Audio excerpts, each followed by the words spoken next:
প্রতিটি হোয়াটসঅ্যাপের একটা নির্দিষ্ট স্টোরেজ আছে। প্রিয় দর্শক, এই স্টোরেজ যখনই ফুল হয়ে যাবে তখন কিন্তু আমরা হোয়াটসঅ্যাপ দিয়ে কাউকে কোনো ছবি আদান প্রদান করতে পারবো না।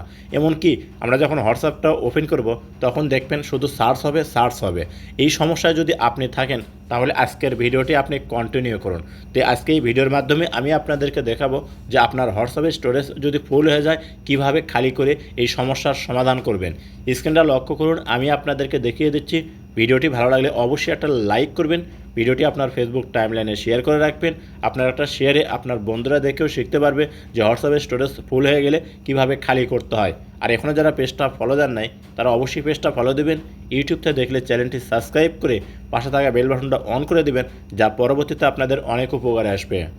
প্রথমে আপনার মোবাইলে থাকা হোয়াটসঅ্যাপ অ্যাপ্লিকেশনটা ওপেন করে নেবেন। আপনি যখন হোয়াটসঅ্যাপটা ওপেন করবেন দেখবেন এরকম শো হবে, কর্নারে 3 ডট অপশন শো করবে, এখানে একটা ক্লিক করবেন। আপনি যখন এখানে ক্লিক করবেন এরকম শো করবে, নিচে পাবেন হচ্ছে সেটিংয়ের উপর একটা ক্লিক করবেন। যখন সেটিংয়ের উপর ক্লিক করবেন এরকম শো হবে, স্কিপ করে একটু উপর দিকে নেবেন। স্কিপ করে উপর দিকে নেওয়ার পর পাবেন হচ্ছে স্টোরেজ অ্যান্ড ডাটা। আপনাকে করতে হবে কি এখানে একটা ক্লিক করতে হবে। যখন এখানে ক্লিক করবেন দেখবেন এরকম শো করবে, এখান থেকে প্রথমে শো করতে হচ্ছে ম্যানেজ স্টোরেজ। আপনাকে করতে হবে কি এখানে একটা ক্লিক করতে হবে। যখন আপনি এখানে ক্লিক করবেন তখন আপনি দেখতে পাবেন যে আপনার হোয়াটসঅ্যাপে কত এমবি জায়গা দখল করে আছে। এই যে দেখুন এখানে কিন্তু আমার হোয়াটসঅ্যাপে আপনার 549 এমবি আপনার দখল করে আছে এবং 173 এমবি ফ্রি আছে। প্রিয় দর্শক, এই 173 এমবি যখনই ফুল হয়ে যাবে তখন কিন্তু আমি হোয়াটসঅ্যাপ দিয়ে কাউকে কোনো ছবি দিতেও পারবো না বা কারোতে কোনো ছবি নিতেও পারবো না। হোয়াটসঅ্যাপটা ওপেন করলে শুধু ঘুরবে আর ঘুরবে। তো প্রিয় দর্শক, যদি আপনাদের হোয়াটসঅ্যাপে যদি এইরকম ফুল হয়ে থাকে তাহলে কিভাবে খালি করবেন, এটা হচ্ছে আজকের ভিডিওর মূল বিষয়।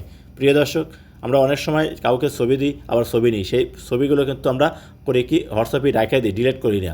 এই ডিলিট না করার কারণেই কিন্তু আমাদের হোয়াটসঅ্যাপটা একটা সময় দেখা যায় যে একটা নির্দিষ্ট স্টোরেজ আছে এটা কিন্তু ফুল হয়ে যায়। তো কীভাবে আপনারা খালি করবেন, খালি করার জন্য যে কাজটা করবেন যে এই যে দেখুন এখানে কিন্তু আপনি দেখতে পাবেন হচ্ছে লার্জ দেন আপনার যত ফাইলগুলো আছে সব কিন্তু এখানে শো করবে। তো প্রিয় দর্শক, আপনি করবেন কি এই ফাইল এই অপশনের উপর একটা ক্লিক করে দেবেন। দেখুন আপনাদের ক্ষেত্রে কিন্তু এইরকম শো করবে। তো আপনারা করবেন কি এখানে একটা ক্লিক করে দেবেন। যখনই আপনি ক্লিক করবেন তখনই কিন্তু আপনার শো করবে যে হোয়াটসঅ্যাপের সেই পুরাতন ফাইলগুলো। তো প্রিয় দর্শক, এখান থেকে যে ফাইলগুলো আপনার প্রয়োজন নাই সেই ফাইলগুলো করবেন কি ডিলিট করে দিবেন।